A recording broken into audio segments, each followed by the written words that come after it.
The Korean Mafia boss destroyed her, then learned she was raising his twin heirs. A man who built his life on reading people's intentions from a single glance somehow missed the most important truth of all. The woman he destroyed in front of his entire organization was carrying his children when he cast her aside.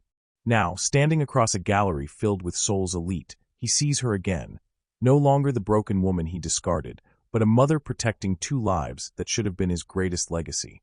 Kang Min-jae understood numbers, territories, and leverage. In the shadowed corridors of Seoul's underworld, he was known for three things: impeccable precision, emotionless judgment, and an uncanny ability to identify deception before it fully formed. His reputation was built on the principle that emotions were liabilities, attachments were weaknesses, and trust was a commodity reserved for no one. This philosophy had served him well, until the night it didn't. 2 years ago, in front of the entire leadership of his organization, Min-jae had done the unthinkable. He had publicly severed his relationship with Serena Vaughn, the only woman who had ever penetrated his carefully constructed walls. The evidence presented to him had been irrefutable. Photographs, timestamps, witness testimonies, all pointing to her infidelity with a rival organization's operative. In his world, such betrayal demanded a swift, visible response. So he gave one, never knowing that the elegant woman standing before his tribunal was already carrying the future he would spend years trying to rebuild. The inciting incident arrives on a rain-soaked evening at the Hanol Gallery, where Min-jae attends a private exhibition to maintain appearances among Seoul's legitimate power brokers. Across the marble floor, between sculptures worth millions, he sees her. Serena Vaughn, composed and radiant in a way that suggests she's built something real from the ashes he left her in. And beside her, holding her hands with tiny fingers, are two children who possess a feature that cannot be a coincidence: a distinctive birthmark beneath the left eye that has marked the Kang bloodline for 4 generations. That if you value the hard work behind these stories, hitting that subscribe button would mean so much to me. Also, before we begin, tell me in the comments where you're watching from. Now let's continue. The story opens with Kang Min-jae standing in the Hanol Gallery, a glass-walled temple to contemporary art perched on the 37th floor of a Gangnam skyscraper. He's here out of obligation. The gallery owner is a legitimate businessman who occasionally provides useful cover for less legal transactions. Min-jae has perfected the art of existing in both worlds simultaneously, wearing expensive suits that cost more than most people's cars while maintaining connections that could end those same people's lives with a single phone call. He's examining a sculpture, something abstract and overpriced, when he notices the disruption in the room's energy. People's attention has shifted subtly, the way water changes direction when encountering an obstacle. Min-jae follows their gazes and sees her. Serena Vaughn moves through the crowd with the kind of grace that seems effortless, but is actually the product of deliberate composure. She's wearing a simple black dress that would be unremarkable on anyone else, but on her suggests quiet confidence rather than an attempt to impress. Her hair is pulled back in a way that reveals the elegant line of her neck. The same neck Min-jae once knew intimately, though that feels like a different lifetime now. But it's not Serena who roots Min-jae to the marble floor. It's the 2 small children holding her hands, a boy and a girl who cannot be more than 18 months old. They're dressed identically in miniature formal, where that someone clearly chose with care, and they're examining the gallery with the kind of serious attention that suggests they've been taught to appreciate art before they could fully walk. The boy turns his head, and Min-jae's world narrows to a single devastating detail. Beneath the child's left eye, there's a small birthmark, roughly the shape of a crescent moon. Min-jae has the same mark. His father had it. His grandfather had it. In 4 generations of Kang family history, every male has been born with this distinctive feature, appearing in the exact same location with uncanny genetic precision. Min-jae's hand moves unconsciously to his own face, fingers brushing the mark he's carried since birth. The movement catches Serena's attention. Their eyes meet across the gallery, and for a moment, the careful mask she's worn cracks slightly. He sees something in her expression. Not fear exactly, but a kind of wary exhaustion, as if she's been preparing for this moment, but hoped it would never arrive. She recovers quickly, her composure sliding back into place like armor. She says something to an older woman standing nearby, probably a babysitter or nanny, and begins guiding the children toward the gallery's exit with deliberate calm. Not running, because Serena Vaughn doesn't run, but clearly departing with purpose. Min-jae should let her go. Every tactical instinct he possesses tells him that chasing her through a gallery full of Seoul's social elite would create exactly the kind of scene that draws attention his position cannot afford. But those instincts are suddenly competing with something more primal, a recognition that transcends logic and speaks directly to some ancient part of his brain that understands bloodlines and legacy. He crosses the gallery in measured steps that still somehow communicate urgency. Serena has reached the elevator bay when he catches up to her, the children now looking at him with identical expressions of curious confusion. Up close, the resemblance is even more devastating. The girl has his mother's eyes. The boy has his jawline, already visible even at this young age. Serena. His voice comes out rougher than intended, carrying an edge that makes the nanny instinctively step between him and the children. Serena places a gentle hand on the nanny's shoulder, a signal that it's all right, but her own expression remains carefully neutral. Mr. Kang. The formality is deliberate, a reminder that they are strangers now, that whatever existed between them was destroyed too completely to allow for casual familiarity. Min-jae struggles for words, which is unusual for him.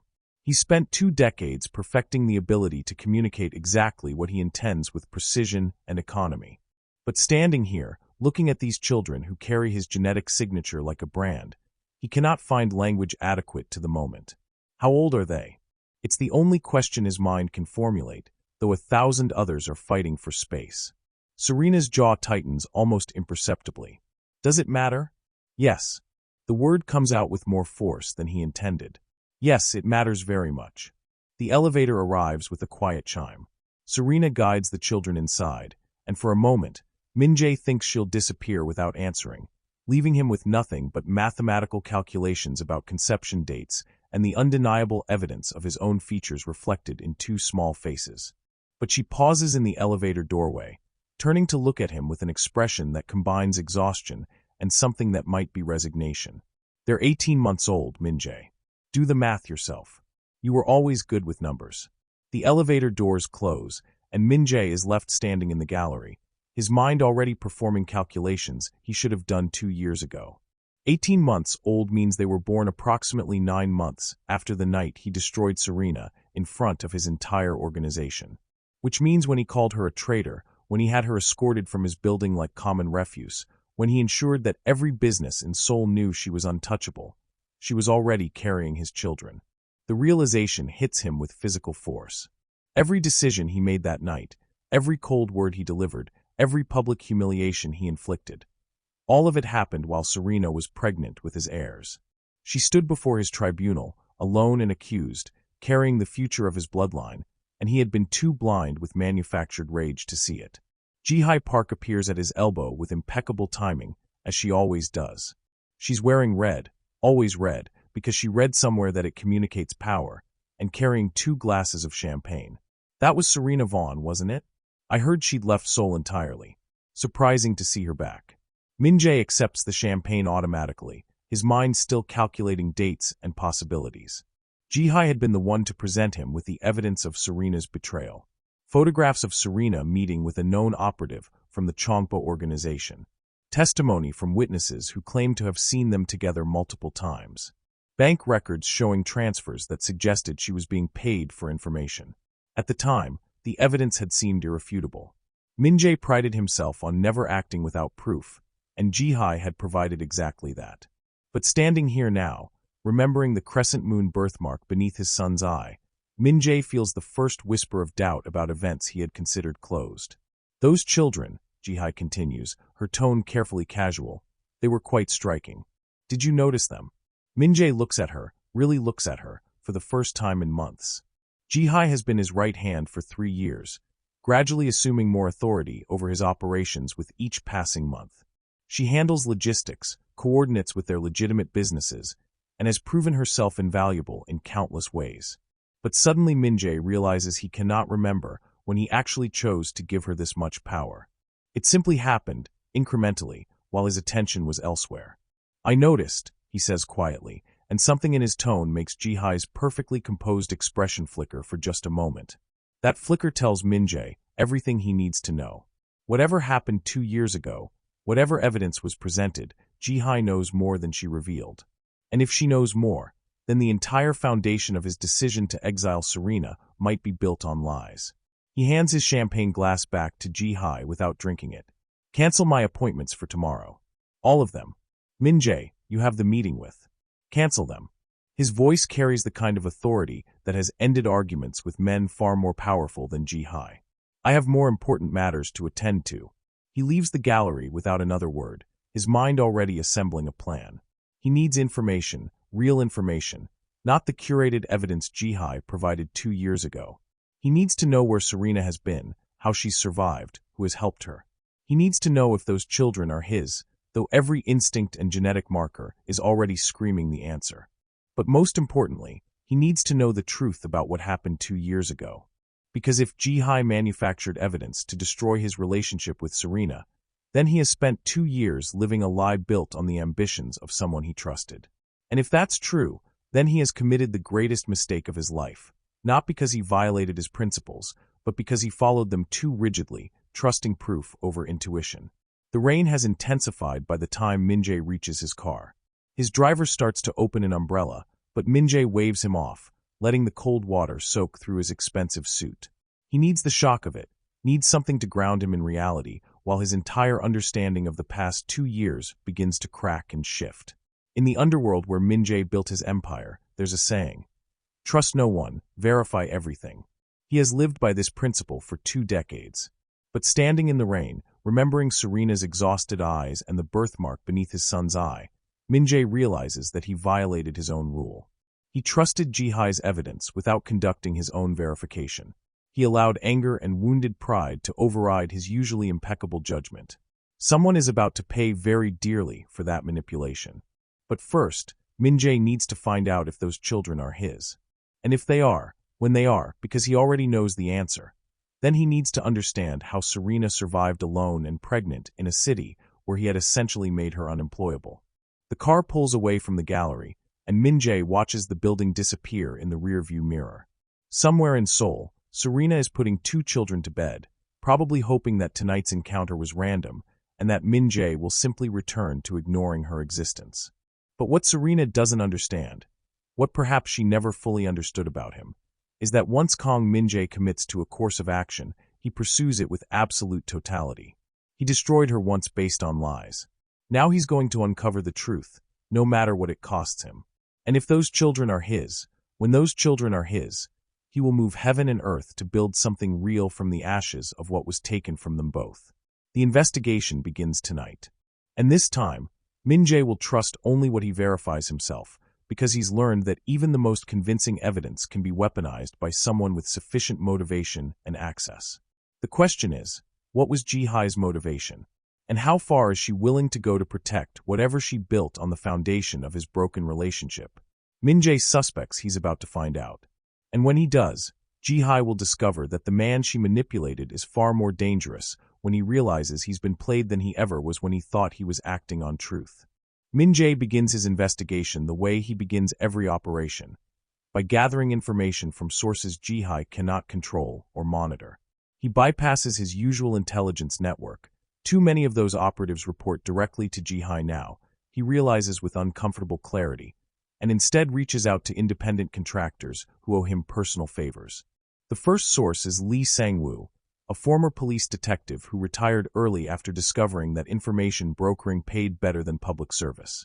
Sang-woo operates from a small office in Itaewon, surrounded by filing cabinets that haven't been updated since the 1990s and computer monitors that display information those old files never could have imagined. I need everything on Serena Vaughn for the past 2 years, Min-jae says without preamble.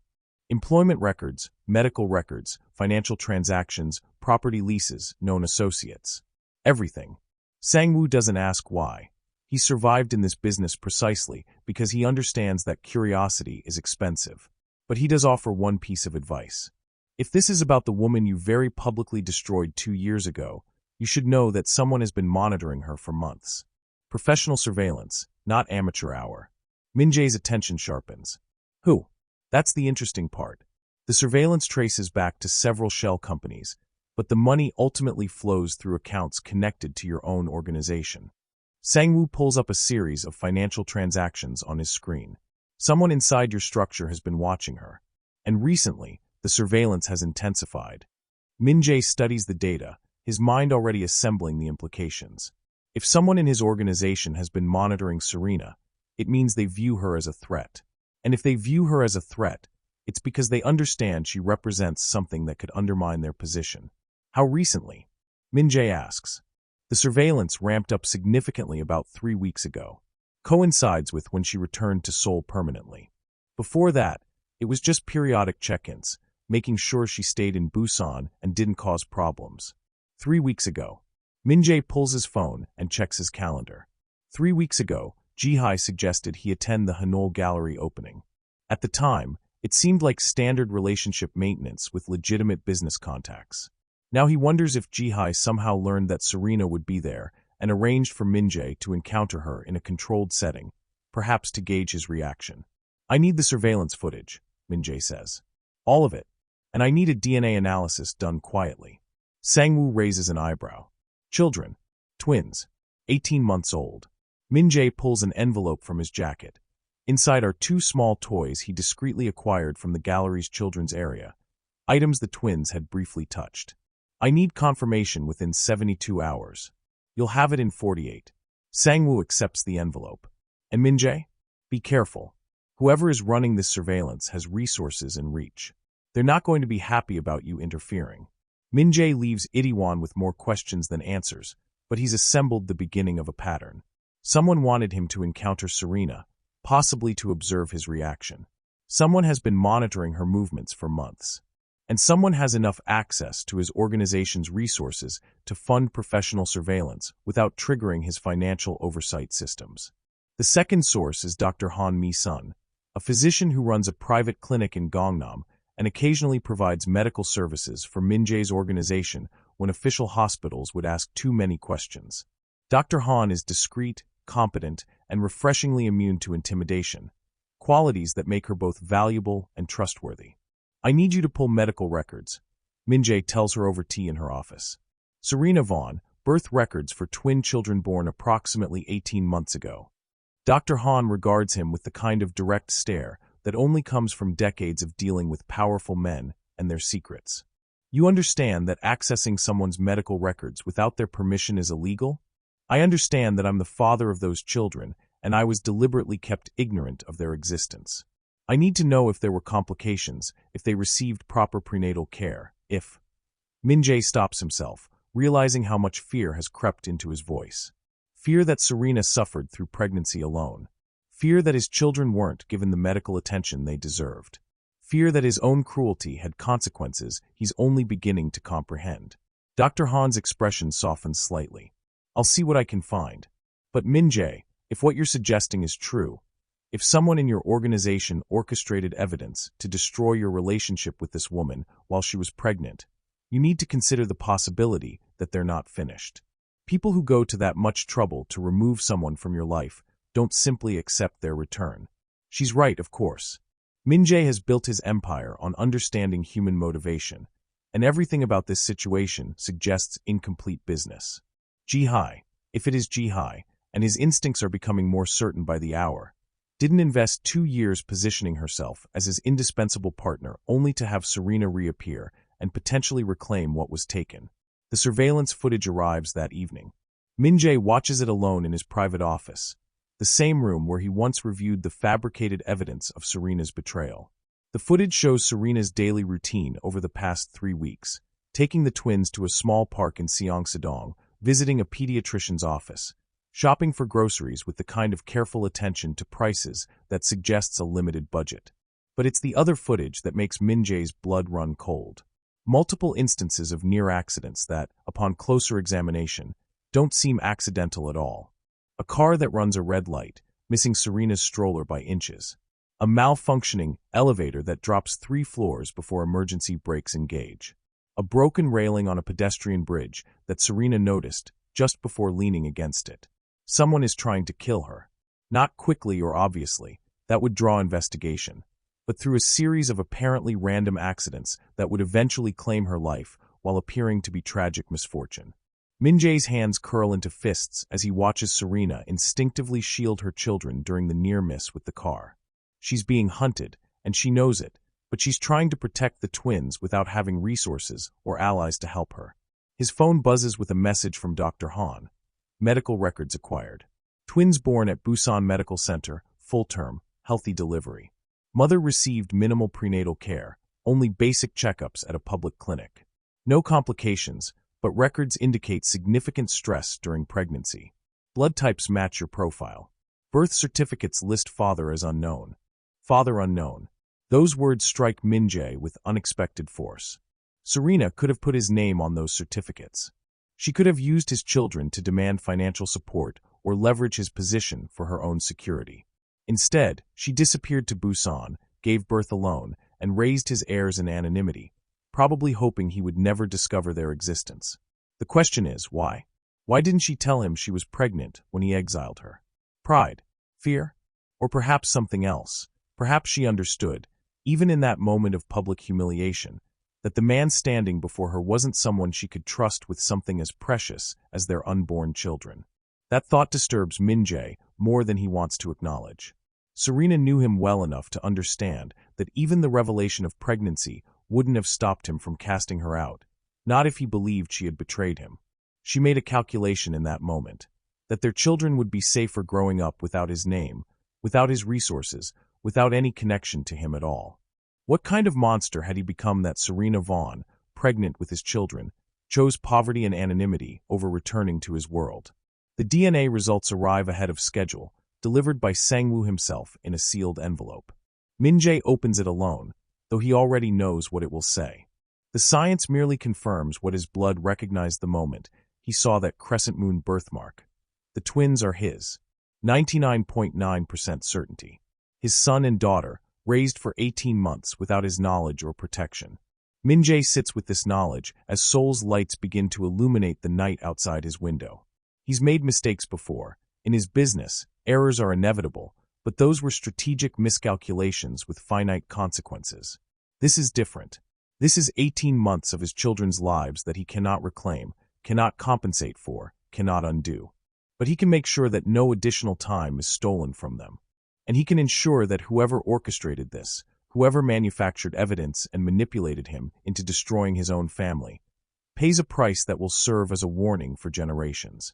The investigation into the original evidence takes 3 days of relentless focus. Min-jae personally reviews every photograph, every witness statement, every financial record that was used to prove Serena's betrayal. He brings in digital forensics experts who owe him favors, people with no connection to his current organization who can analyze the evidence without bias or conflicted loyalty. What they discover is remarkable in its sophistication. The photographs were real. Serena did meet with the Chongpa operative, but the context was fabricated.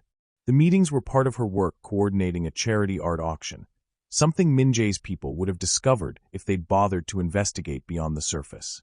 The financial transfers were legitimate payments for artwork, routed through accounts that appeared suspicious only if you didn't examine their full transaction history. The witness testimonies were the masterstroke. Each witness was someone whose business interests Ji-hye controlled. None of them actually saw Serena engage in anything inappropriate, but when questioned 2 years ago, each one provided carefully phrased statements that implied betrayal without directly lying. The kind of testimony that would collapse under legal cross-examination, but seemed damning when presented to an angry man looking for validation of his worst fears. Min-jae had been played with remarkable precision. Ji-hye understood his psychology perfectly. His reliance on evidence, his distrust of emotional intuition, his need to project strength through decisive action. She provided him with exactly enough proof to trigger his worst impulses, then stood back and watched as he destroyed his own relationship while believing he was protecting his organization. The question that Min-jae cannot answer is, how did Ji-hye know that Serena was pregnant? Because if she knew, then her entire strategy becomes even more monstrous. She didn't just destroy a relationship.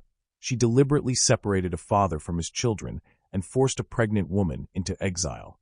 But if Ji-hye didn't know about the pregnancy, it means Serena herself kept that secret, even from Min-jae. Which raises its own disturbing questions about what Serena observed in Min-jae that convinced her he couldn't be trusted with the truth. Both possibilities haunt him, though for different reasons. The surveillance escalates in week 4. Min-jae watches through his secret access to the monitoring feeds as a man follows Serena from the pediatrician's office to a small cafe where she's meeting with someone for a job interview. The tale is professional. He maintains proper distance, varies his appearance, never makes the same mistake twice. But he's there, persistent and patient, gathering information for someone who has not yet decided how to use it. Min-jae makes a decision. He cannot investigate Ji-hye's potential involvement while Serena remains exposed and vulnerable. The first priority must be securing his children's safety. Everything else, revenge, justice, confrontation, can wait until he knows that his son and daughter are protected. He assigns his most trusted security team to discreet protection duty. They're to monitor Serena without her knowledge, to intervene if any threats materialize, and to document everything they observe. It's not perfect. Min-jae wants to simply extract Serena and the twins to a secure location, to surround them with walls and guards until every threat has been eliminated. But he knows that approach would only terrify Serena and potentially drive her deeper underground. Instead, he must be patient. He must gather irrefutable evidence of Ji-hye's conspiracy. He must understand the full scope of her organization and identify every ally who has helped her build power within his structure. And he must do all of this while maintaining the appearance of normalcy, because if Ji-hye suspects that Min-jae knows the truth, she will accelerate whatever endgame she has planned. On the 7th day of his investigation, Dr. Han calls with news that makes Min-jae's carefully maintained control finally crack. Serena Vaughn was just admitted to Seoul National University Hospital, Dr. Han says without preamble. Emergency room, possible internal injuries from a fall down subway stairs during rush hour. The twins are with her, but unharmed. Min-jae, this wasn't an accident. Someone pushed her. Multiple witnesses saw it happen, but the cameras in that station mysteriously malfunctioned just before the incident. Min-jae is moving before Dr. Han finishes speaking, his driver already pulling the car around because his security team anticipated the emergency. The careful patience he'd been maintaining evaporates in an instant, replaced by something more primal and far more dangerous. Ji-hye has made her move, and in doing so, she's revealed that she's willing to kill Serena even at the risk of harming his children. That miscalculation is going to cost her everything.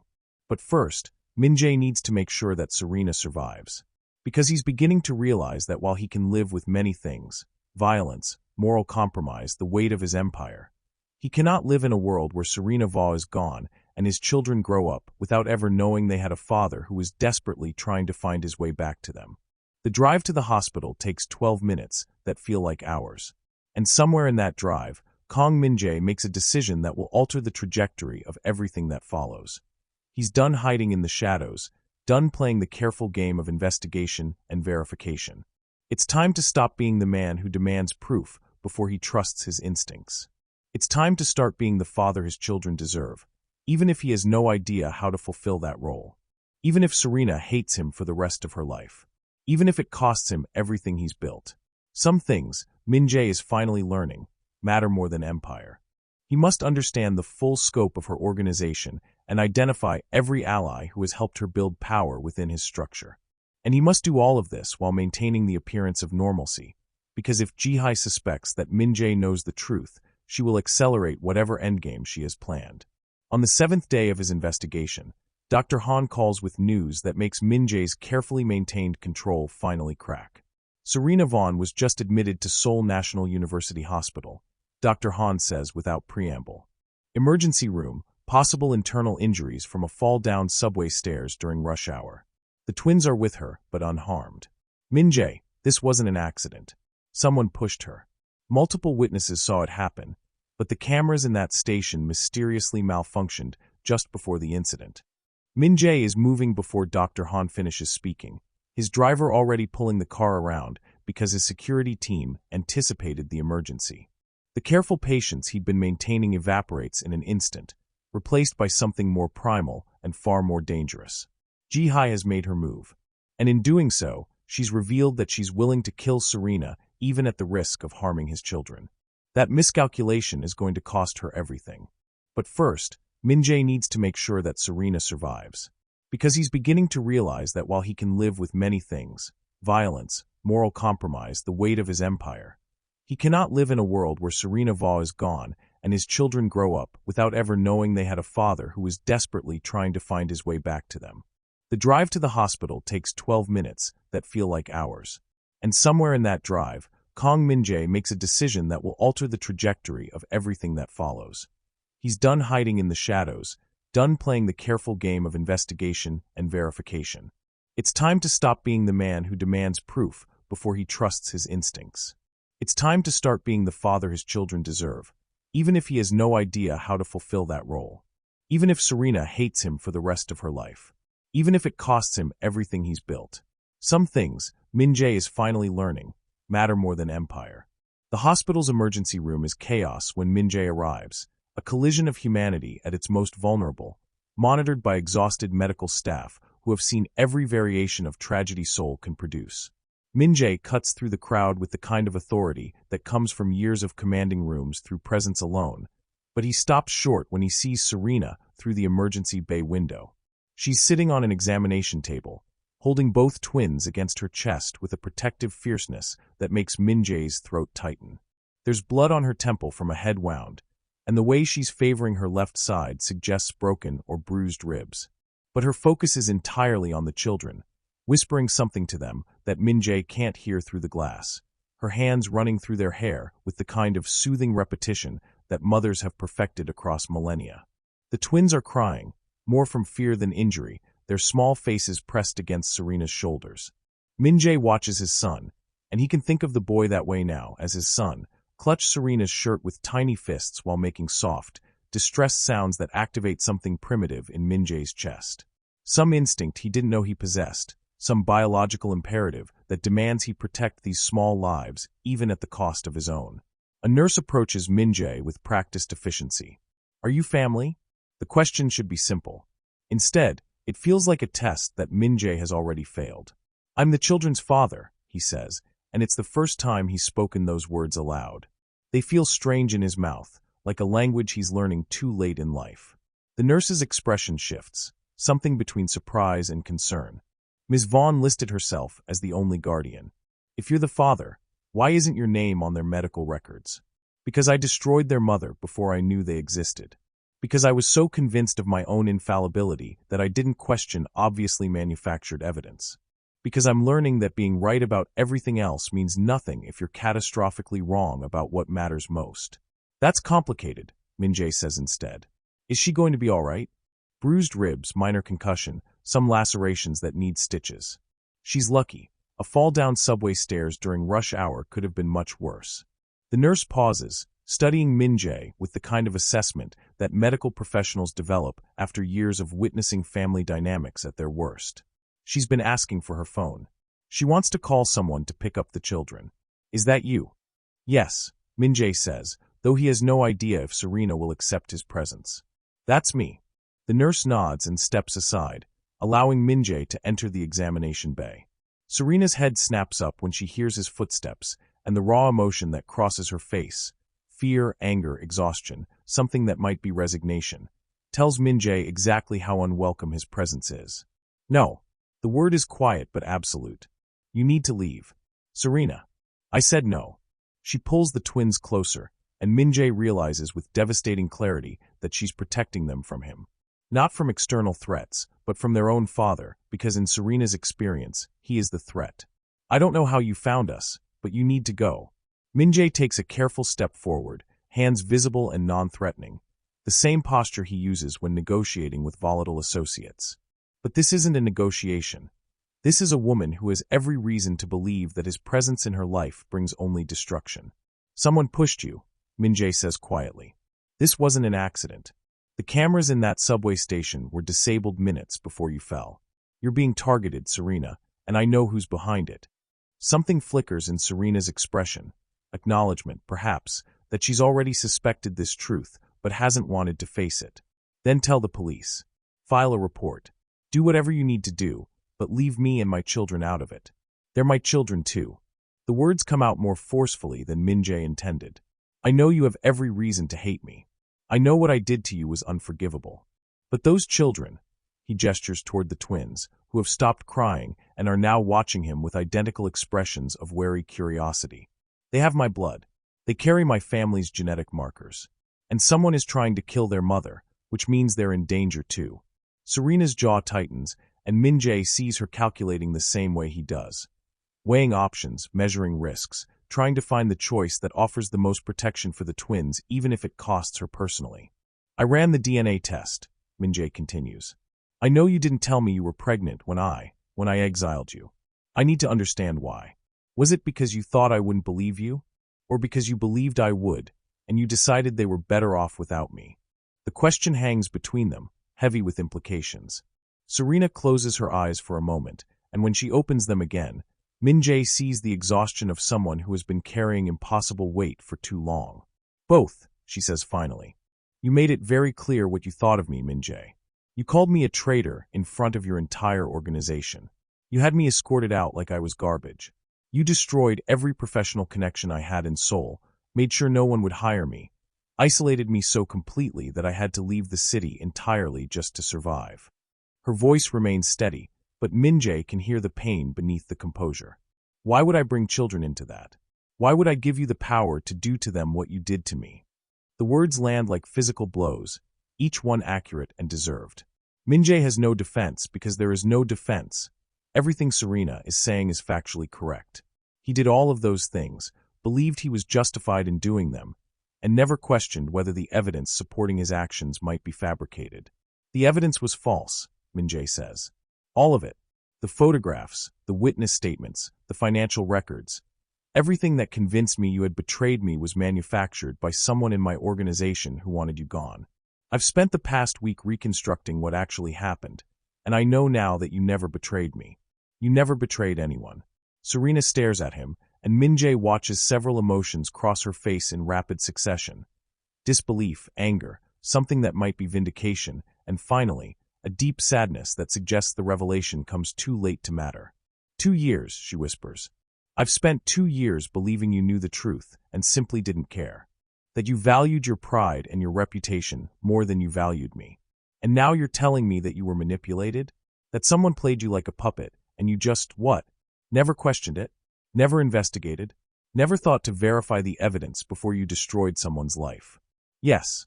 Min-jae forces himself to meet her eyes, to not look away from the judgment he deserves. I trusted proof over instinct. I believed documentation over the knowledge I had of your character. It's the worst mistake I've ever made, and I've made many. But Serena, the person who did this to us, she's not finished. She's escalating. Today was an attempt to kill you, and it won't be the last. Serena's attention sharpens. Who? Ji-hye Park. Min-jae watches Serena's face for recognition. She's been positioning herself as my second-in-command for the past 2 years, gradually taking over operations while I was too blind to see it.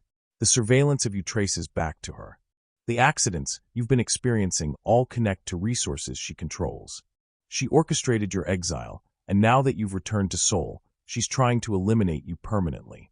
Serena absorbs this information with the same calm composure she's maintained throughout their conversation, but Min-jae sees her hands tighten protectively around the twins.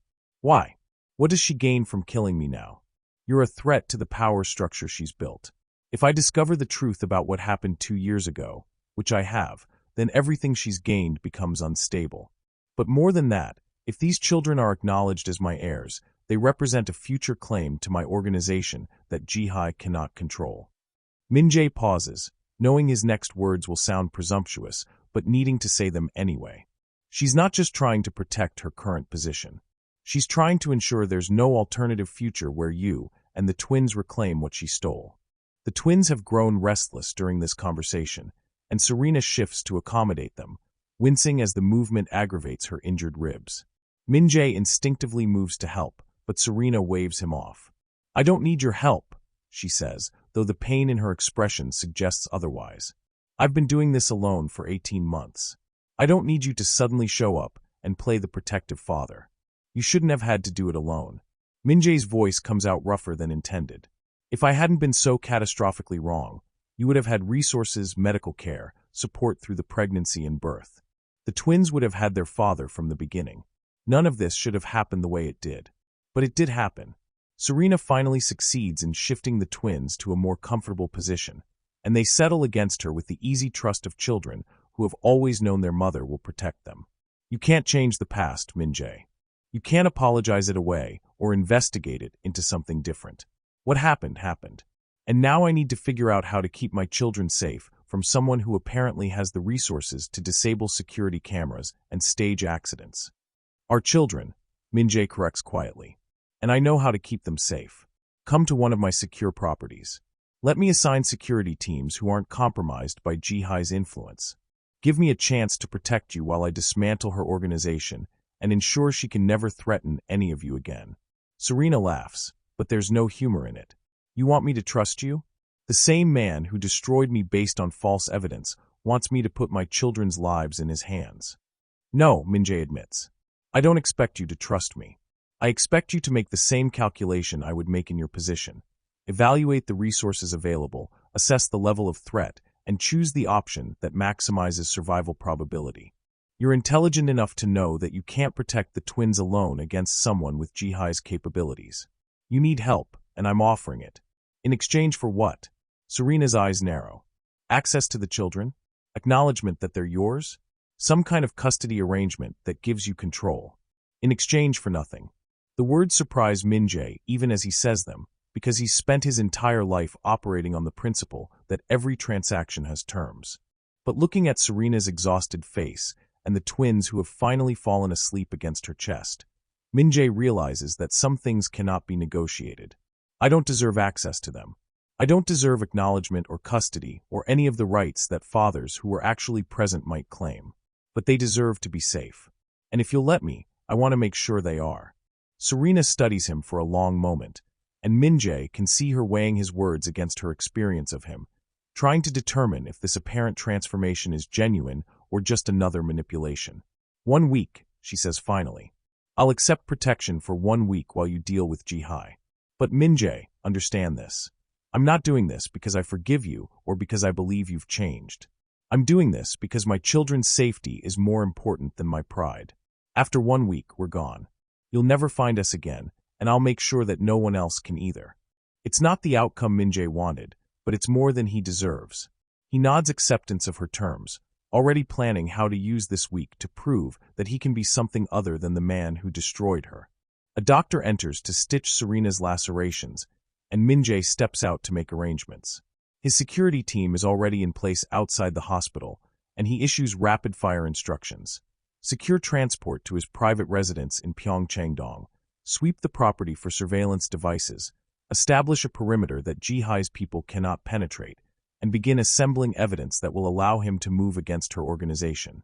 While he waits, Min-jae watches through the window as the doctor works on Serena's wounds. The twins have woken up again, and a nurse is keeping them entertained with simple games while their mother receives medical care. His daughter, Min-jae still doesn't know her name, doesn't know either of their names, is laughing at something the nurse is doing, and the sound carries through the glass like a promise of something he's never allowed himself to want. Family. Not the criminal organization he inherited from his father, not the empire he's built through calculation and control, but actual family. People who depend on him not because he pays them or threatens them, but because of biology and potentially someday, because of trust that he earns through consistent action over time. The concept is foreign and terrifying, and somehow necessary in a way that Min-jae is only beginning to understand. His phone buzzes with a message from Ji-hye. Heard about Serena's accident. Such a tragedy. Should I send flowers to the hospital? The casual cruelty of the message confirms everything Min-jae has suspected. Ji-hye knows he's here, knows he's aware of what happened, and is testing his reaction to see if he's connected the dots yet. She's operating under the assumption that Min-jae will handle this the way he handles everything, with careful investigation and strategic patience. She's about to discover that when it comes to his children's safety, Min-jae is capable of something he's rarely accessed before: immediate, overwhelming force applied without hesitation or mercy. He types a response. That won't be necessary. I'm handling it personally. The message is deliberately ambiguous. It could mean he's handling Serena's recovery, or it could mean something else entirely. Let Ji-hye wonder. Let her spend the next few hours trying to determine what Min-jae knows and how he plans to respond. Because by the time she figures it out, it will be too late for her to prevent what's coming. Min-jae makes one more call, this one to his attorney. I need custody documentation prepared immediately. Acknowledge paternity for twins born 18 months ago. Establish formal guardianship. Create trust funds that cannot be touched by anyone except the children when they reach majority. And I need you to file protection orders against Ji-hye Park, restraining orders, no contact clauses, everything legally available. The attorney asks the obvious questions, and Min-jae provides minimal answers. The important thing is establishing legal protection as quickly as possible, creating a framework that exists independent of Min-jae's criminal organization and cannot be dismantled even if something happens to him. By the time Serena emerges from treatment, bandaged and medicated but mobile, Min-jae has assembled the infrastructure to protect her and the twins. It's not perfect, nothing involving his world ever is, but it's the best he can offer given the constraints. My security team will escort us to a safe house, Min-jae says as Serena collects the twins. It's outside Seoul, away from Ji-hye's immediate reach. You'll have privacy and autonomy within the property. I won't intrude unless you ask me to. Serena nods wearily, too exhausted to argue. She lets Min-jae's people guide her to an armored vehicle. The twins clutched against her chest with the same protective intensity she's maintained throughout the ordeal. The drive to Pyeongchang takes 40 minutes through Seoul's evening traffic.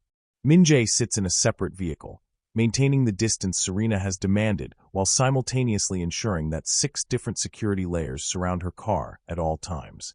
He watches the city lights blur past and considers the mathematics of what he's about to do. Moving against Ji-hye means dismantling significant portions of his own organization. She's embedded herself deeply over the past 2 years, cultivating loyalties and dependencies that will make removing her complicated and potentially violent. Some of his people will side with her, not because they like her, but because they've built their own power structures around the systems she controls. It's going to be messy. People will die. Operations will collapse. And when it's over, Min-jae's empire will look fundamentally different than it did before, assuming it survives at all. But looking at the vehicle ahead of him, knowing it contains his children, Min-jae realizes that he's made his choice. Some things matter more than empire. Some things matter more than the legacy his father left him, the reputation he's built, or the power he's accumulated. The twins matter more. Serena matters more. And if rebuilding requires destroying what he's become, then that's a price Min-jae is finally willing to pay. They reach the safe house just as night fully settles over Seoul. It's a traditional hanok that Min-jae purchased years ago as an investment but never actually used. Too isolated for business meetings, too exposed for the kind of activities that require absolute secrecy. But for protecting his family, it's perfect. Serena accepts a tour of the property with polite detachment, her focus entirely on the twins, who are fascinated by the traditional architecture and the private garden that surrounds the house. Min-jae watches his children explore with the kind of fearless curiosity that suggests Serena has done an excellent job raising them despite the disadvantages he imposed on her. What are their names? Min-jae asks quietly as Serena supervises the twins' examination of a koi pond. She hesitates before answering. Mina and Daniel. Min-jae's breath catches. You named our son after me? I named him after the man I thought you were, Serena corrects. Before I learned otherwise. The distinction is painful and entirely deserved. Min-jae watches Daniel, his son carrying his name, point excitedly at a fish beneath the pond's surface, and he wonders what it would take to become worthy of that name again. To be the man Serena once believed him to be, instead of the man he actually became. I'll leave you to settle in, Min-jae says, respecting the boundaries Serena has established. Security will be outside if you need anything. I'll return tomorrow to discuss next steps. But as he turns to leave, Mina, his daughter, whose name he's only just learned, toddles over and grabs his pant leg with tiny hands. She looks up at him with eyes that are unmistakably his mother's, and says something in the fragmentary language of toddlers that Min-jae cannot understand, but feels in his chest anyway. Serena gently extracts Mina from his leg. She thinks you're here to play with her. She's not good with strangers yet. I'm not a stranger, Min-jae says quietly. I'm her father. I've just been absent for her entire life. Serena's expression softens slightly, not forgiveness, but perhaps recognition that Min-jae is beginning to understand the magnitude of what he's lost. Then maybe you should stop being absent. If you're serious about this, about protecting them and being part of their lives, you need to understand that it's not enough to just provide security and resources. They need consistency, presence, time. I don't know how to be a father, Min-jae admits, and it's one of the most vulnerable statements he's made in years. I don't know how to be anything except what I am. Then learn, Serena says simply. Or don't, but make a choice and commit to it, because these children deserve better than a father who shows up when it's convenient and disappears when it's not. She takes the twins inside, leaving Min-jae standing in the garden with the weight of his failures and the possibility of redemption balanced precariously before him. The drive back to Seoul feels longer than it actually is. Min-jae uses the time to finalize his strategy for dealing with Ji-hye. It needs to be comprehensive, removing her from his organization, neutralizing her allies, ensuring she can never threaten Serena or the twins again. But it also needs to be measured, because wholesale violence will draw attention from authorities and rival organizations that Min-jae cannot afford right now. He settles on a three-phase approach. First, isolate Ji-hye by revealing her conspiracy to his most trusted lieutenants. Second, systematically dismantle her power base by reassigning or removing her allies. Third, exile her from Seoul entirely with the understanding that any attempt to return will result in consequences that make mercy seem generous by comparison. It's the same strategy he would use against any threat to his organization, except this time the threat came from within, and Min-jae himself was the weapon she used against his own interests. The following morning, Min-jae calls a meeting of his inner circle. The 6 men who have been with him since before Ji-hye arrived, whose loyalty is to him personally rather than to the organization as a whole. He presents them with the evidence of Ji-hye's manipulation. The forensic analysis of the fabricated evidence against Serena, the financial trails connecting Ji-hye to the surveillance and staged accidents, the documentation of how she systematically positioned herself to control increasingly critical operations.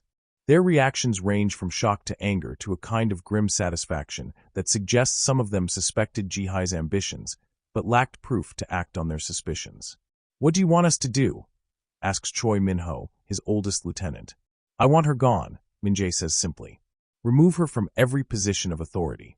Freeze her access to our accounts. Revoke her security clearances. I want her isolated and powerless by the end of the day. And then I want her to understand that attempting to harm Serena Vaughn or my children ever again will result in consequences she cannot survive." The meeting disperses with orders issued and targets assigned. By noon, Ji-hye's carefully constructed power structure begins to collapse. Her access to secure facilities is revoked. Her key allies are reassigned to operations in other cities.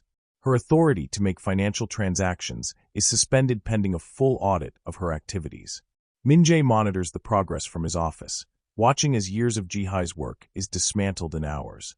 It's remarkably easy once he commits to it, which makes him wonder how many other threats exist within his organization that he's been too complacent to notice. Ji-hye herself appears in his office at 3 in the afternoon, her composure intact but fury visible in her eyes. She's dressed in red, always red, and she closes the door behind her with deliberate calm. "What is this about, Min-jae?" He doesn't look up from the documents he's reviewing. "I would think that would be obvious. Because I'm being shut out of operations with no explanation, no warning, no courtesy of a conversation before you destroy everything I've built here." "Everything you built on lies," Min-jae corrects, finally meeting her eyes. "Everything you constructed by manipulating me into destroying my relationship with Serena Vaughn. Did you think I wouldn't eventually discover the truth?" Ji-hye's expression doesn't change, but Min-jae sees the micro-adjustment in her posture, the subtle shift that indicates she's recalculating her strategy. "I don't know what you're talking about. The evidence you presented 2 years ago was fabricated. The witnesses you coordinated were lying. The entire conspiracy was designed to remove Serena from my life so you could position yourself as my indispensable partner." Min-jae stands, circling his desk to face Ji-hye directly. "What I haven't determined yet is whether you knew Serena was pregnant when you orchestrated her exile. Did you know, Ji-hye? Did you deliberately separate me from my children, or was that just an unintended consequence of your ambition?" For the first time, Ji-hye's composure cracks slightly. "You don't have children. I have twins, 18 months old. They've been living in Busan with their mother while you've been consolidating power in Seoul. And when Serena returned here, you decided the easiest solution was to kill her and eliminate any potential threat to your position." Ji-hye takes a careful step back, and Min-jae sees her evaluating exit strategies. "You can't prove any of this. I have forensic evidence of your fabrications. I have financial records connecting you to the surveillance and the staged accidents.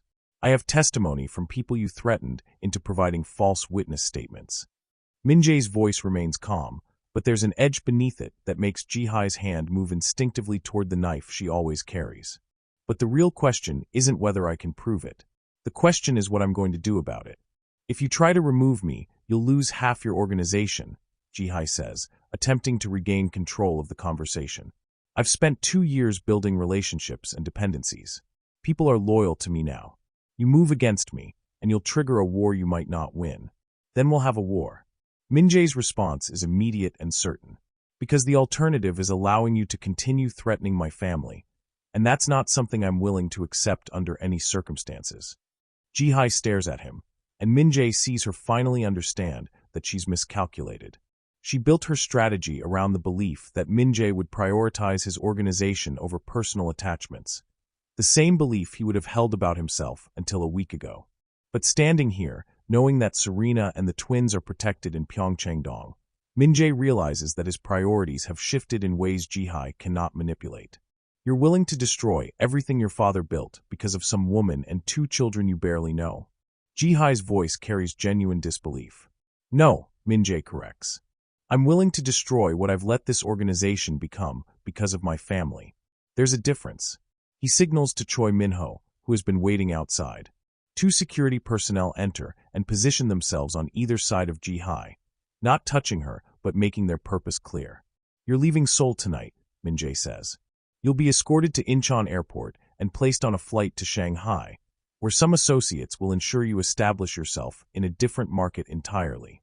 Your accounts here will be frozen, your properties seized, and your access to my organization permanently revoked. If you ever return to Seoul, if you ever contact Serena or my children, if you ever attempt to interfere with my family in any way, the consequences will be immediate and final. Do you understand? Ji-hye's face hardens into a mask of rage, but she's pragmatic enough to recognize when she's been outmaneuvered.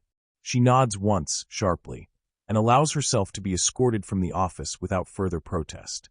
Min-jae watches her go and feels the weight of what he's just done settle over him. Ji-hye was right about one thing. Removing her will create instability within his organization. Some of his operations will collapse. Some of his people will defect to rivals rather than accept her exile. The empire his father built and Min-jae expanded is going to look fundamentally different after today. But for the first time in his life, Min-jae finds that he doesn't particularly care about the empire. He cares about making sure that when Mina and Daniel are old enough to understand who their father is, they don't see a man who prioritized power over family. They see someone who learned, even if it took too long and cost too much, what actually matters in life. The realization that he spent 2 decades building the wrong thing is both devastating and strangely liberating. The week Serena agreed to plays out in a rhythm that Min-jae has never experienced before. Every morning, he drives to Pyeongchang-dong with groceries and supplies. Every evening, he leaves before dinner, respecting Serena's boundaries while trying to demonstrate consistency. And in the hours between, he attempts to navigate the impossible terrain of being a father to children who don't know him and a presence in the life of a woman who has every reason to reject him. On the 3rd day, Mina decides that Min-jae exists primarily to be climbed. She uses his leg as a ladder while he's sitting in the garden reviewing security reports, her small hands gripping his suit pants with determination that would be admirable if it weren't so inconvenient for someone trying to maintain professional focus. She does that to everyone, Serena says, watching from the doorway with something that might be amusement. Height is her primary interest in other humans. Min-jae carefully detaches Mina from his knee and sets her down, only to have her immediately begin the climb again. She's persistent. She's yours, Serena corrects, and there's weight in those words that has nothing to do with genetics and everything to do with recognizable patterns of behavior. Daniel, meanwhile, has discovered that Min-jae's briefcase contains interesting documents that make satisfying sounds when crumpled. Min-jae watches his son systematically destroy a logistics report that took 3 people a week to compile, and finds that he cannot bring himself to care about the loss of information. Should I stop him? Min-jae asks. Serena shrugs. That depends. Is anything in there confidential? Min-jae mentally reviews the contents of his briefcase and realizes that yes, several documents contain information that could be commercially or criminally valuable to competitors. But Daniel is having such obvious enjoyment tearing pages into smaller and smaller pieces that Min-jae decides industrial espionage via toddler is an acceptable risk. Nothing critical, he lies, and Serena's expression suggests she knows exactly what he's doing but appreciates the gesture anyway. These small moments accumulate over days. Mina's climbing, Daniel's destruction of paperwork, the twins' bedtime routine that Min-jae observes from a respectful distance, the 1,000 tiny details of childcare that Serena has been managing alone for 18 months. Min-jae begins to understand the magnitude of what she's accomplished without resources, without support, without any of the infrastructure that his wealth and connections could have provided. On the 5th day, Serena asks him about his organization for the first time. They're sitting in the garden while the twins nap, and Serena is drinking tea with the kind of careful attention that suggests she's still in pain from her injuries, but refusing to acknowledge it. Min-jae has spent the past hour attempting to read through financial reports while being acutely aware of Serena's presence 3 meters away. Have you dealt with Ji-hye? Serena asks without preamble. She's in Shanghai. She won't be returning to Seoul. Serena nods slowly, processing this information. And the people who helped her? The ones who disabled those cameras and staged the accidents. Also addressed. Min-jae doesn't elaborate on what addressed means in his world, and Serena doesn't ask. Some truths are better left unspoken, even in the service of honesty. So we're safe now. The question is asked without expectation, as if Serena already knows the answer but needs to hear Min-jae say it. Safer, Min-jae corrects. I've eliminated the immediate threat, but I can't guarantee that Ji-hye won't attempt something from Shanghai, or that someone else won't decide you and the twins represent an exploitable vulnerability. That's the reality of my world, Serena. There's never complete safety, only varying degrees of manageable risk. Then why stay in this world? Serena sets down her tea and looks at him directly. If it's always going to be dangerous, if our children are always going to be potential targets because of who their father is, why not just leave? You have resources. You could disappear, start over somewhere else, build something legitimate. It's a fair question, and one that Min-jae has been asking himself since the moment he discovered the twins existed. The answer is complicated because it involves confronting truths about himself that he's spent years avoiding. Because this is what I know, Min-jae says finally. My father raised me in this life. I took over his organization when I was barely old enough to understand its full scope. I've spent 20 years building power and influence, and I genuinely don't know who I would be without it. It's not an excuse, it's just an explanation. That's not good enough. Serena's voice is quiet but firm. It might have been good enough before, but you have children now. They deserve a father who can give them a life that doesn't include security details and staged accidents. They deserve better than growing up the way you did. I know. Min-jae looks at the hammock where his children are sleeping, sheltered temporarily in a peace that he can maintain through force and resources, but cannot guarantee indefinitely. I know they deserve better. I'm just not sure I know how to give it to them. Then figure it out. Serena stands, still favoring her injured side. Because I meant what I said, Min-jae. After this week, we're leaving. I'm not raising my children in your world. If you want to be part of their lives, actually part of their lives, not just an occasional presence who shows up with security teams and money, then you need to make a choice about what kind of life you're willing to build. She goes inside, leaving Min-jae alone with his thoughts and the impossible decision she's laid before him. Choose the organization, or choose his family. Choose the empire his father built, or choose the future his children deserve.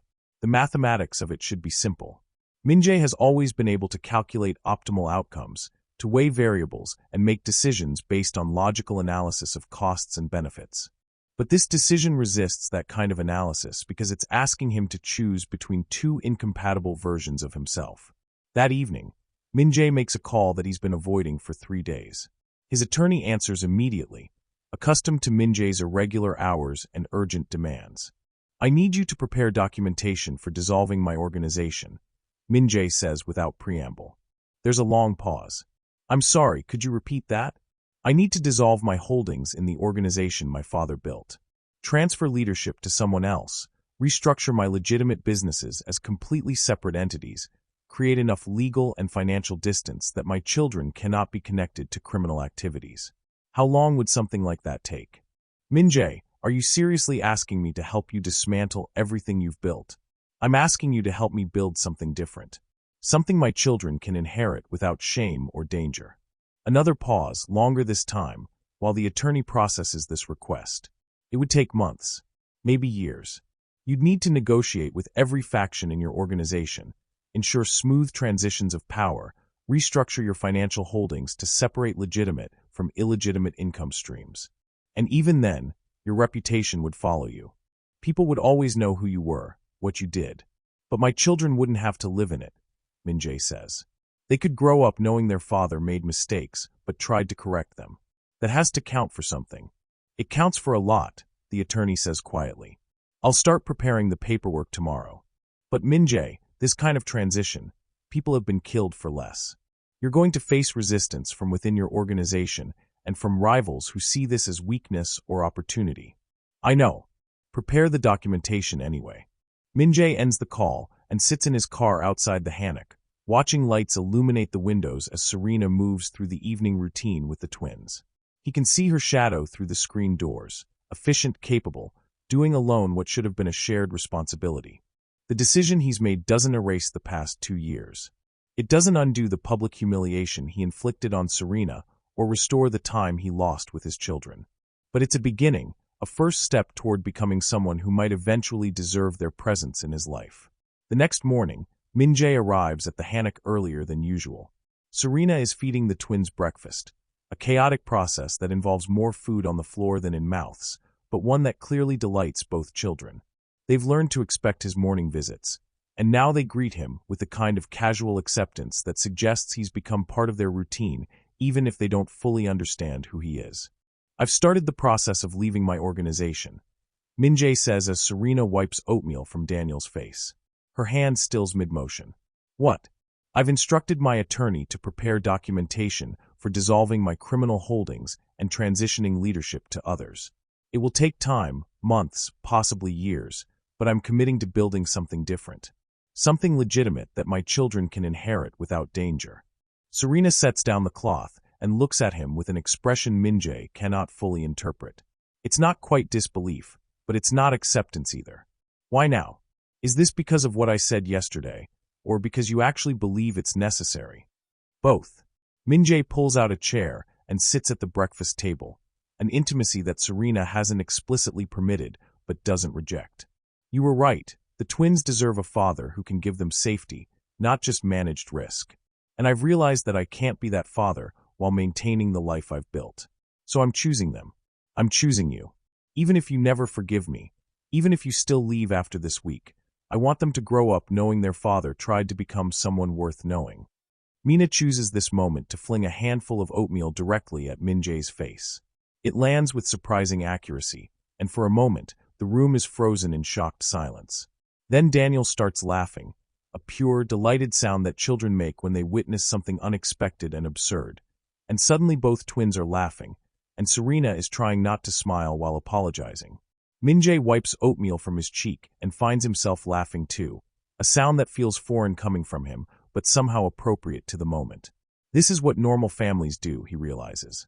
They eat breakfast together and children throw food, and everyone laughs about it instead of treating it as a crisis of discipline. I should have warned you, Serena says, still fighting a smile. Mina has excellent aim for an 18-month-old. We're working on it. No permanent damage, Min-jae assures her, though his custom suit is now decorated with organic matter that his dry cleaner will find interesting. The moment passes, but something has shifted between them. Not forgiveness. That would be too simple, too fast. But perhaps the beginning of recognition that Min-jae is serious about transformation. That he's willing to look ridiculous and vulnerable and completely out of his depth if that's what being present for his children requires. After breakfast, Serena does something she hasn't done before. She asks Min-jae to watch the twins while she showers. It's a small request, barely 15 minutes of supervision, but the trust it represents is enormous. She's leaving him alone with their children, trusting that he won't disappear or delegate to security or somehow fail this basic test of parental responsibility.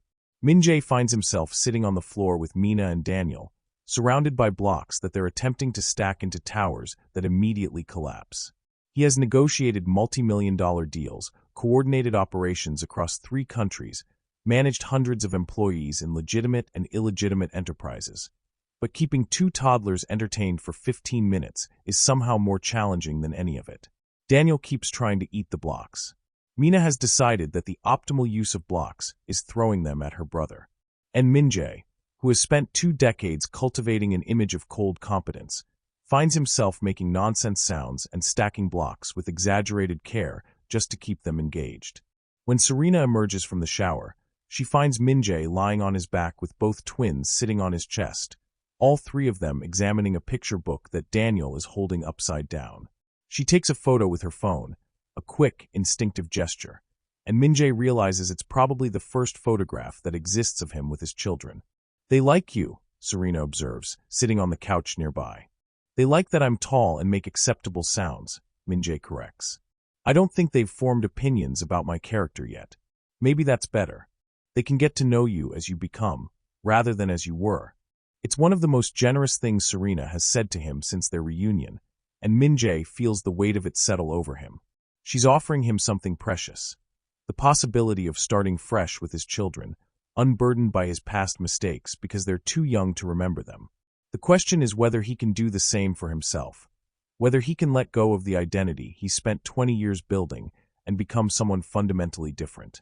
Over the next 2 days, Min-jae begins the complex process of extracting himself from his organization. He meets with each of his lieutenants individually, explaining his decision and identifying who will take over various operations. Some of them understand. Choi Min-ho nods grimly and says, "It's about time you chose something real," while others view it as betrayal or weakness. There's resistance, as his attorney predicted.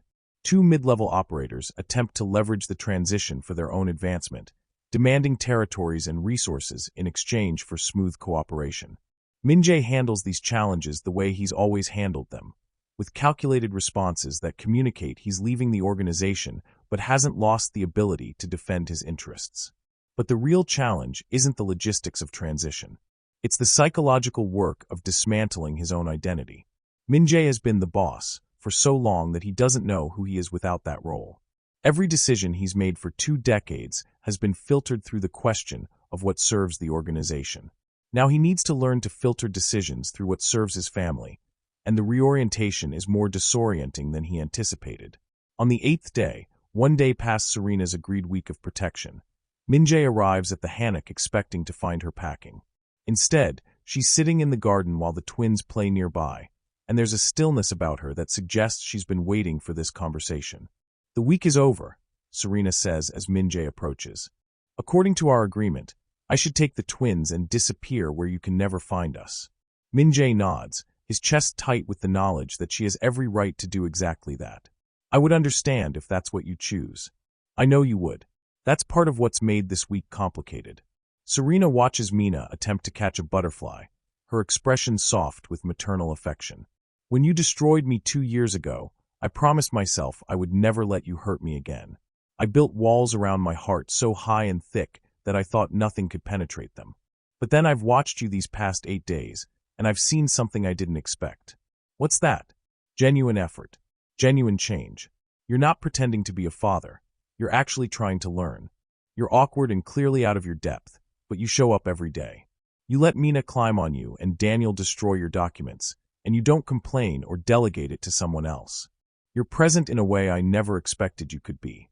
Min-jae doesn't know how to respond to this, so he simply waits for Serena to continue. "I'm not forgiving you," she says carefully. "What you did was unforgivable, and I'm not going to pretend otherwise just because you're trying to change. But I'm willing to give you time to prove that this transformation is real and not just a response to crisis. So here's what I'm offering. We stay in Seoul. I find a place for us to live, not here, not in your properties, but somewhere that's ours. You can visit the twins regularly, establish a routine, build an actual relationship with them. But Min-jae, if you revert to being who you were, if you prioritize your organization over our children, if you break their trust the way you broke mine, I will take them so far away that you'll spend the rest of your life wondering what they became." It's more than Min-jae deserves and less than he wants, but he recognizes it as the fair middle ground that Serena has always been capable of finding. She's not offering reconciliation. That's years away, if it ever happens, but she's offering opportunity. The chance to earn back what he destroyed through consistent action over time. "I accept those terms," Min-jae says. And I promise you, I will not waste this chance. Serena nods, and they sit in companionable silence while the twins play. The future is uncertain. Min-jae still has months of dangerous transition ahead of him. Serena is still rebuilding her life after 2 years of exile, and the twins are too young to understand the complicated history that brought their parents to this moment. But for the first time since he saw them in the gallery, Min-jae feels something like hope. 3 months pass. Min-jae completes the initial phase of his organizational transition, transferring control of criminal operations to carefully selected successors while maintaining oversight of his legitimate businesses. The process is messier than planned. 2 rival factions attempt to exploit the perceived weakness, resulting in confrontations that require Min-jae to demonstrate he's leaving the organization but hasn't forgotten how to defend himself. But through it all, he maintains his commitment to the twins. Every Tuesday and Thursday evening, he visits their new apartment in Seoul. Every Saturday, he takes them to the park while Serena has time to herself. Every Sunday, he joins them for breakfast, accepting that food will be thrown and chaos will ensue and his expensive clothes will be systematically destroyed by tiny hands. Daniel starts calling him Appa, the Korean word for father, around month 2. Min-jae is reading them a bedtime story, badly, because his narration skills are limited and his dramatic interpretation of children's literature is apparently deeply concerning. According to Serena's amused assessment, when Daniel points at him and says the word with perfect clarity. Min-jae stops mid-sentence, the book forgotten, while Daniel repeats Appa several times as if testing the weight of the word. Mina, not wanting to be left out, also starts saying Appa, even though she probably doesn't fully understand what it means. Serena is standing in the doorway, and when Min-jae looks at her, he sees that her eyes are wet. I taught them that word, she says quietly. I thought they should know what to call you, even if I wasn't sure you'd be around long enough for it to matter. I'll be around, Min-jae promises, and he means it with every part of himself that's being slowly rebuilt into something new. Month 4 brings unexpected progress. Serena agrees to have dinner with Min-jae, without the twins, just the 2 of them, at a quiet restaurant where they can talk without interruption. It's not a date, Serena clarifies several times, but it's also not nothing. They talk about safe topics at first, the twins' developmental milestones, Serena's new job at a different gallery, Min-jae's progress in restructuring his businesses. But eventually, the conversation turns to the past, to the night that destroyed everything, and this time, Min-jae can articulate what he couldn't before. I was wrong, he says simply. Not just about the evidence, I was wrong about everything. About prioritizing proof over intuition. About believing that emotions were weaknesses instead of recognizing that they provide essential information. About thinking that control and certainty were more important than trust and vulnerability. I was wrong about who I needed to be, and you paid the price for my wrongness. Serena absorbs this with the careful consideration she brings to everything. Do you know what hurt the most? It wasn't just that you believed the lies. It was that you were so quick to believe them. Like you'd been waiting for proof that I wasn't trustworthy, that our relationship was too good to be real. You wanted to believe I had betrayed you because it was easier than risking actual emotional investment. The observation is devastatingly accurate. Min-jae has spent months in therapy, something he started at Serena's suggestion and his attorney's relief, working through exactly this pattern. His inability to trust genuine connection, his need to maintain emotional distance, his tendency to sabotage relationships before they could become truly vulnerable. You're right, Min-jae admits. I was looking for an excuse to push you away before you could hurt me. And in doing so, I hurt you more profoundly than you ever could have hurt me. Yes, you did. Serena doesn't soften the truth, but there's something in her voice that suggests she's processing this acknowledgement in real time. I loved you, Min-jae. Completely. I was planning to spend my life with you. And you threw that away because someone gave you permission to doubt what we had. I know. And I know that I'm sorry is inadequate. I know that changing now doesn't undo the damage I caused then. But Serena, I want you to know that I see it now. I understand what I destroyed, and I'm committed to making sure our children never experience that kind of betrayal from me. They sit with that truth between them, the acknowledgement of harm, the commitment to different behavior, the uncertain future that might or might not include repair of what was broken. When Serena speaks again, her voice is carefully controlled. I'm not ready to trust you with my heart again.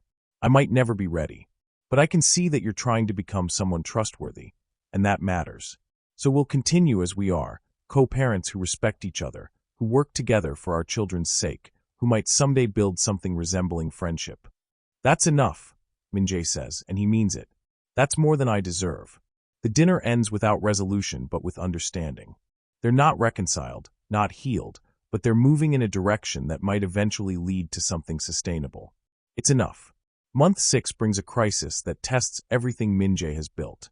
One of the factions he displaced during his organizational transition makes an aggressive move to reclaim territory, and the resulting confrontation threatens to pull Min-jae back into the violence he's been trying to leave behind.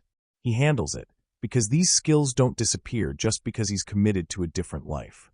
But the incident reminds both him and Serena that his past isn't something that simply evaporates because he's made different choices. It will always be there, always be part of his history, and any relationship between them will have to account for that reality.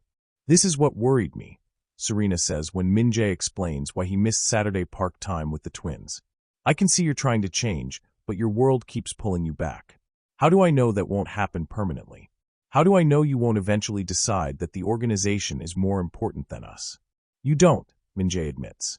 You can't know that with certainty because I can't offer you guarantees about the future. What I can tell you is that every time I'm pulled back toward that world, I make the choice to return to this one. I make the choice to prioritize the twins, to honor my commitments to you, to keep building the life I promised I would build. And I will keep making that choice every single day, for as long as you'll let me. Serena studies him for a long moment. Okay, but Min-jae, if there comes a time when you can't make that choice, when your past becomes too dangerous for our children's present, I need you to be honest with me. I need you to tell me so we can figure out how to protect them together. I promise. 1 year after the gallery encounter that changed everything, Min-jae sits in a lawyer's office, signing the final documents that transfer his criminal organization to new leadership. It's a strange moment, the end of an identity he's carried since he was 23, the dissolution of an empire his father built and Min-jae expanded. Choi Min-ho is present as a witness, and afterward, they share drinks at a quiet bar where they've celebrated victories and mourned losses for 15 years. Your father would have disowned you for this, Choi says without judgment, just observation. Probably, Min-jae agrees. But my father also died alone, surrounded by people who respected his power but didn't love him. I don't want that to be my children's memory of me. How are the twins? Daniel is obsessed with trucks. Every conversation involves vehicles and their relative capabilities. Mina has discovered music and insists on singing constantly, regardless of whether she knows the words or can maintain pitch. Min-jae smiles despite himself. They're exhausting and wonderful, and I have no idea what I'm doing most of the time. And Serena? Min-jae considers the question carefully. We're building something. I don't know what it is yet. It's not the relationship we had before, but it's not just co-parenting either. We have dinner together sometimes. We talk about things that matter. She laughs at my terrible attempts at domestic competence, and I'm learning that her laughter is one of the best sounds in the world. Do you love her? I never stopped. But I'm learning that love isn't enough if it's not accompanied by trust, respect, and the willingness to prioritize the other person's needs above your own ego. I destroyed what we had because I loved my pride more than I loved her. I'm trying not to make that mistake again. Choi raises his glass. To new beginnings, then. Even when they're terrifying. They drink, and Min-jae feels the weight of his old life finally lifting. It's not completely gone, the past never disappears entirely, but it's no longer defining his present or dictating his future. That evening, Min-jae arrives at Serena's apartment for his scheduled time with the twins. But when she opens the door, he can see she's been crying, and the twins are already asleep, even though it's earlier than their usual bedtime. What happened? Min-jae asks immediately, stepping inside. Serena wipes her eyes, trying to compose herself. I got a letter today. From Ji-hye. Min-jae's entire body tenses. What did it say? That she knows where we live. That she's been watching us from Shanghai. That she wants me to know that just because you exiled her doesn't mean she's finished with us. Serena's voice shakes slightly. Min-jae, I thought this was over. I thought we were safe. Min-jae takes the letter from her trembling hands and reads it.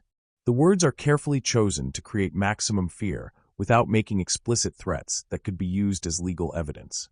It's a psychological attack designed to destabilize Serena and remind her that she'll never truly escape the consequences of being connected to Min-jae's world. This ends now, Min-jae says quietly, pulling out his phone. What are you going to do? What I should have done a year ago. I'm going to make sure Ji-hye understands that threatening my family has consequences she cannot survive. Serena grabs his arm. Min-jae, no. I don't want you going back to that world because of us. I don't want the twins growing up knowing their father returned to violence to protect them. Then what do you want me to do?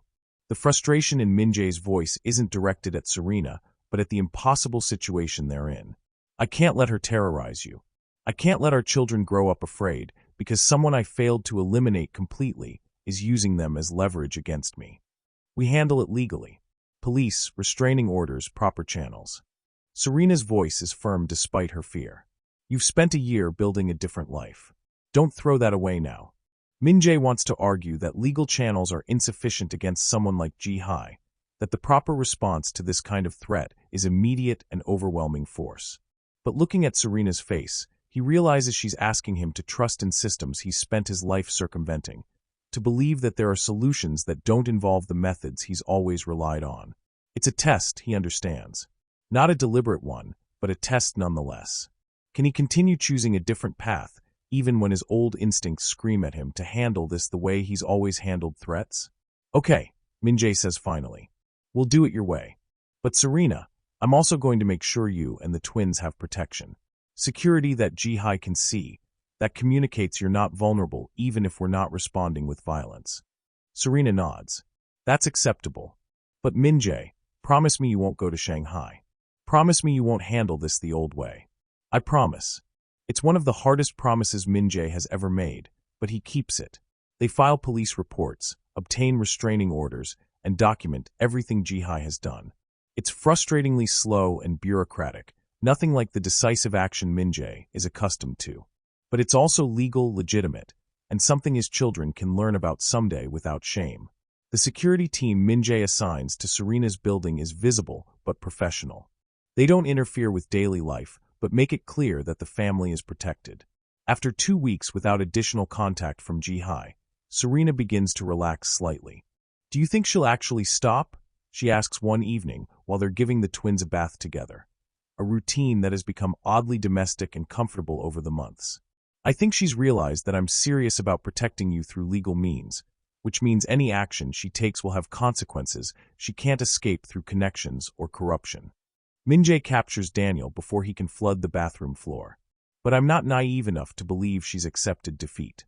We'll need to remain vigilant. This is exhausting, Serena admits.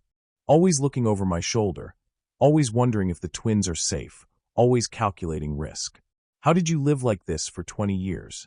By not caring about anyone enough for their safety to matter more than my own convenience.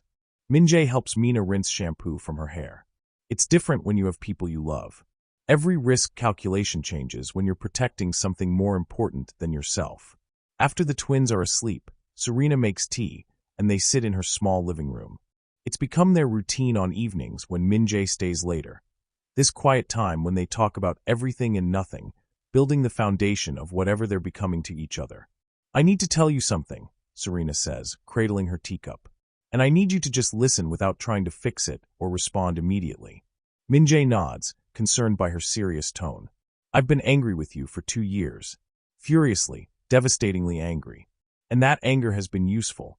It kept me going through the pregnancy, motivated me to build a life for the twins, gave me strength when I wanted to give up. Serena's voice is carefully measured. But over this past year, watching you change, seeing you try so hard to be present for Daniel and Mina, I've felt that anger starting to fade. And that terrifies me. Why? Because if I'm not angry at you anymore, I have to deal with all the other feelings I've been avoiding, like grief for what we lost, and fear that I might be stupid enough to trust you again, and this horrible, complicated hope that maybe we could build something real from all this destruction. Serena finally meets his eyes. I'm not ready to forgive you, Min-jae, but I'm tired of hating you, and I don't know what exists in that space between hatred and forgiveness.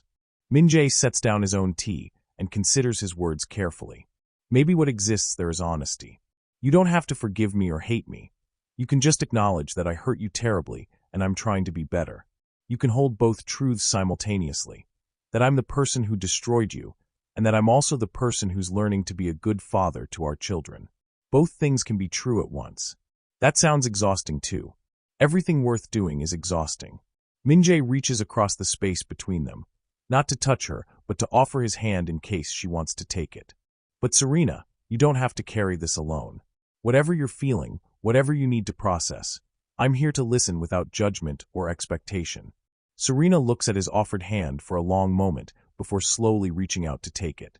Her fingers are warm against his, and Min-jae feels the simple contact with unexpected intensity. I'm not promising anything, she says quietly. This doesn't mean we're reconciling or that I've decided to trust you with anything beyond co-parenting. I know, but maybe we can start small. Maybe we can be honest with each other about where we are and what we need, without pretending the past didn't happen or that the future is certain. I can do that, Min-jae promises. They sit holding hands while the city lights of Seoul filter through Serena's windows, two people learning to rebuild trust from the ruins of what was destroyed. It's not perfect. It's not healed. But it's real, and for Min-jae, that's more valuable than any empire he's ever built. 18 months after the gallery encounter, Min-jae receives final confirmation that his criminal organization has been successfully dissolved. His legitimate businesses are thriving under new management structures that have no connection to his previous activities. His financial holdings have been restructured to create trust funds for the twins that cannot be touched or contaminated by criminal associations. He's no longer the boss.